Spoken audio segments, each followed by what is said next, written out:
There's two things that come to mind when I think about what kind of distinguishes St. Louis from the rest of our offices. St. Louis is filled with people who are working within the engineering organization. The second thing, St. Louis is one of our first offices.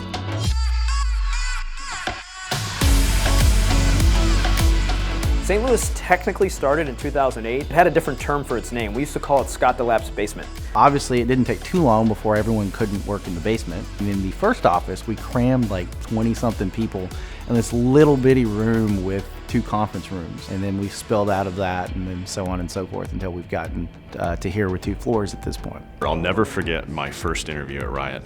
We were over in the other building, which was a little tiny room. I parked my car and I went upstairs and I'm looking for Riot games, and I didn't know what to expect, but I knocked on the door and I kind of opened it and I peeked in, and there were all these people spread around the room, and all of a sudden all these heads just turn around and look at me, and I was like, is this Riot Games? I feel like St. Louis has been a part of Riot probably longer than almost any of our offices. There's a lot of the original DNA of Riot in that office. The growth of this office has also made us ask the questions of, wow, we want to keep growing this office. People want to be here. The St. Louis office really just isn't that different, right? It's part of Riot. It's a really good representation of what's out in LA.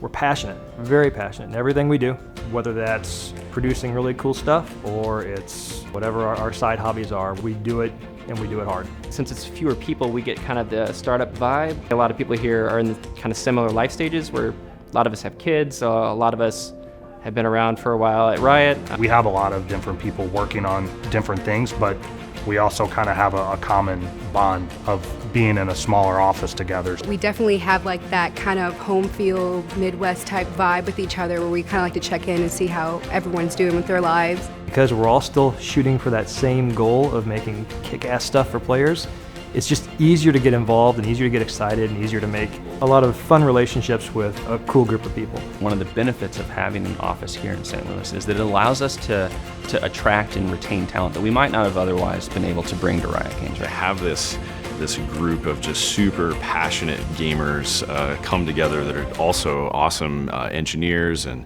dev managers and other roles that we have in St. Louis is just incredible.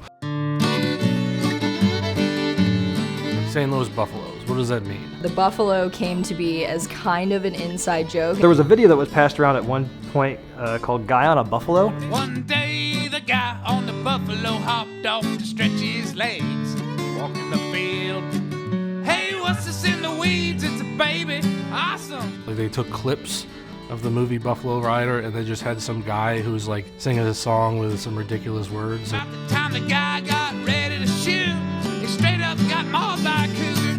Where's my buffalo? Nathan Beamer, who's managing the office at the time, really thought it was annoying, and it was just like, stop with the buffalo stuff. As soon as he said no more buffalo, everybody was like, this is part of our identity now. And then we just owned it. We leaned into it. He's kind of our official/unofficial mascot here in St. Louis.